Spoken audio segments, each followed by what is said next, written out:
Hello. We are going through the New Testament in 1 year, and we are on day 76. I had to look. So let's jump over there. Turn this off. We're beginning Mark 15 today, the first half of it. Jesus is deep into it.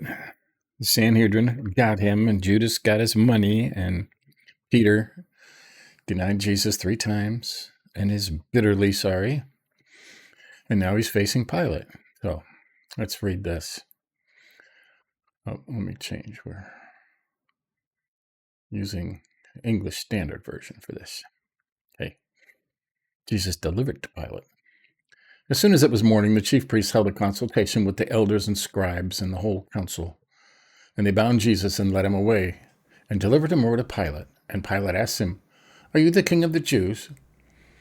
And he answered him, "You have said so."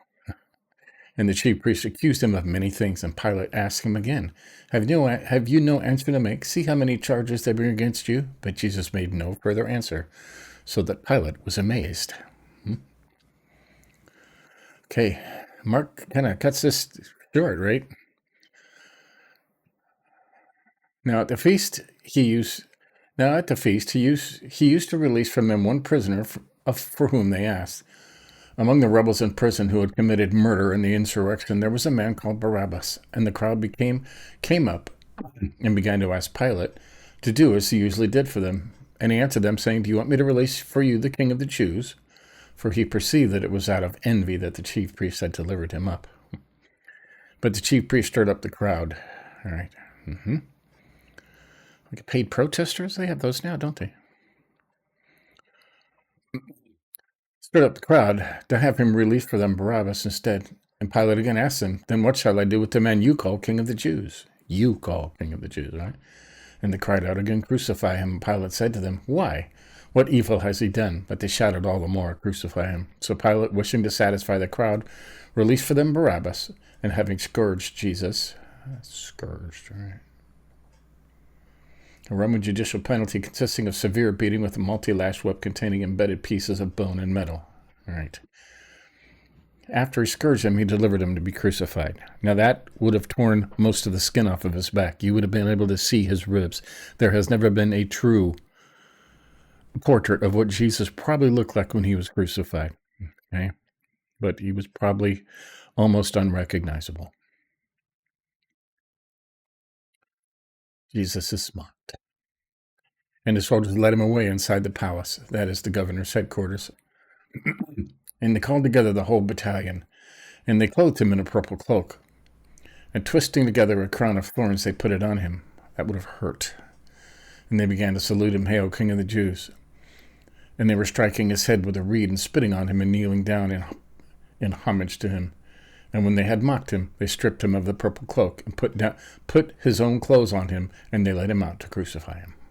Okay, the crucifixion. It should get a pit in your stomach, right?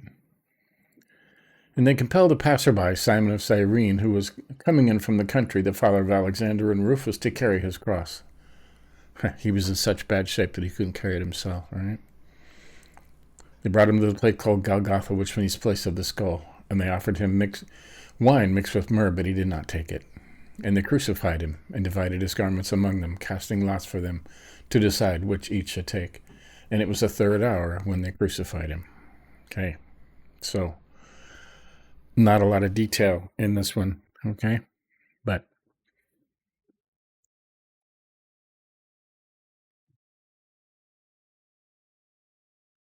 okay.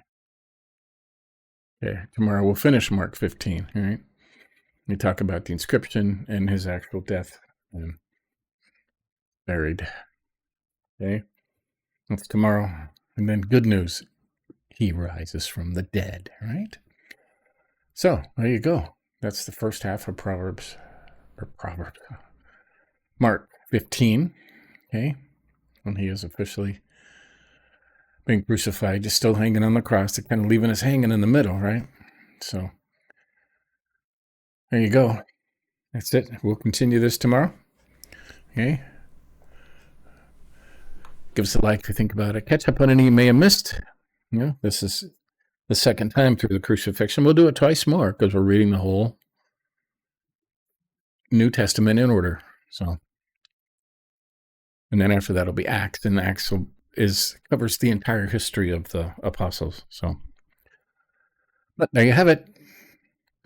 So tomorrow we'll keep going. See you then.